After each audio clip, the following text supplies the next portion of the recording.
نو کزان ته ورورا او کزان ته خور مسلمان ویل غواړي مسلمان ویل غواړي نو د مؤمن مسلمان نه په قرآن کې دا خودل شوی د مسلمانانو کې د شپې کې د ورځې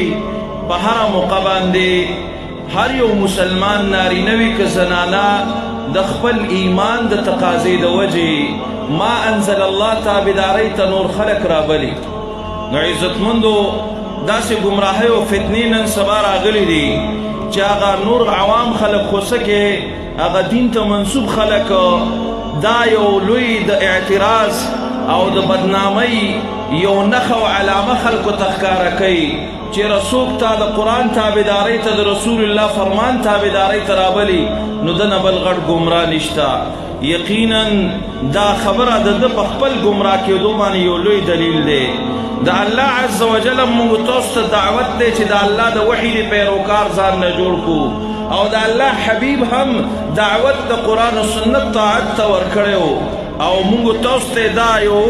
زیری هم راکړی دی چې تاسو ته ما دوه عظیم نعمتونه دولتونه پرېښي لن تضلوا ما تمسکتم بهما هېڅکله به تاسو ګمراه نه شئ چې تر څو په تغې باندې تاسو عمل پیراوئ یو کتاب د الله بل سنت د مصطفی صلی الله علیه وسلم نو دا د هر قسم دلالتونو نه نجات ضامن دی او هر قسم کامیابی او هر قسم خوشحالی د دنیا او آخرت دی کې الله اچولی دی. نو عزتمندو دغه دعوت به موږ چلو او دا الحمدلله زموږ ستاسو شعار او پہچان دی خو بعضې خلک دا یو نقصان ګرځوي او یو د ګمراهۍ او د دلالت علامت او نشانې ګرځوي. عزتمندو د دغې شان پروپیګنډا بازو د خبرو نه موږ تاسو متاثره کیږو نه څنګه چې تر ننه اسلافو نه رانیسلې تر اوسه پورې دا دعوت د قرآن و سنت د اتباع چلو انشاءالله دې له به ټول یو موټی کیږو څنګه چې دې مجلس کې یو موټی ښکارو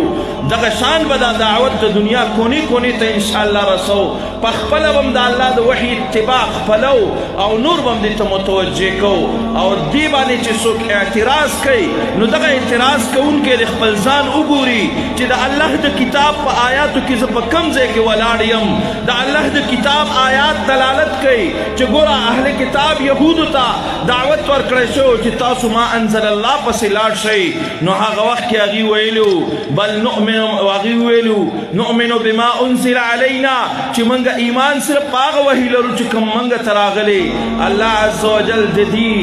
دا خبره رد کوي چې تاسو دا خپله منئ د دې وجې نه چې الله را لېږلی دا بله خو څه بل چا نه را لېږلی که دا خپله د دې وجې نه منئ چې حقه ده نو دا بله وروستو راغلی وحي هغه هم څه باطله نه ده. الله وایي ویکفرون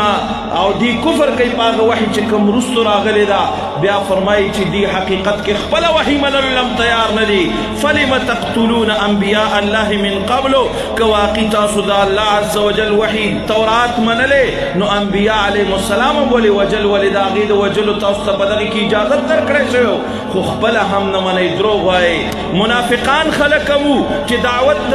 قرآن او سنت د طاعت تابعدارۍ به ورکړی شو نو هغوی به یا دا ویل چې که مفادات پکې دي نو یأتو الیه مسعنین او که مفادات دنیا به پکې نو نو بیا به د هغې حال داسې و چې یصدون عنک صدودا دی به بیا منع کېدل په منع کېدلو سره اعراض به کو او دارنګې د اهل ایمان حالت هم الله ذکر کوي انما کان قول المؤمنین اذا دعوا الى الله ورسوله د ایمان والو حال دا دی چې الله او رسول خبرې له کله راوبللی شي نو وایي دوی څه وایي ان یقولوا سمعنا واطعنا دی وایي چې موږ د الله او رسول خبرې قبول کړي دي او د دې موږ عملي طاعت کوو. نو که ځان ته ورورا او که ځان ته خورې مسلمان ویل غواړي مسلمان ویل غواړي نو د مؤمن مسلمان نښه په قرآن کې دا ښودل شوې چې الله ته د هغه رسول ته دې څوک رابلي ته به وایې چې دا دعوت ما مخکې نه قبول کړی دی او د دې به زه عملي طاعت کوم. الله دې مال هم د دغې طاعت را نصیب کړي او تاسو ټول له ته آخر حیات دی الله موږ تاسو ته دې ته داعیان هم ولري او الله دې په دې باندې موږ تاسو مستقیم روان هم ولري.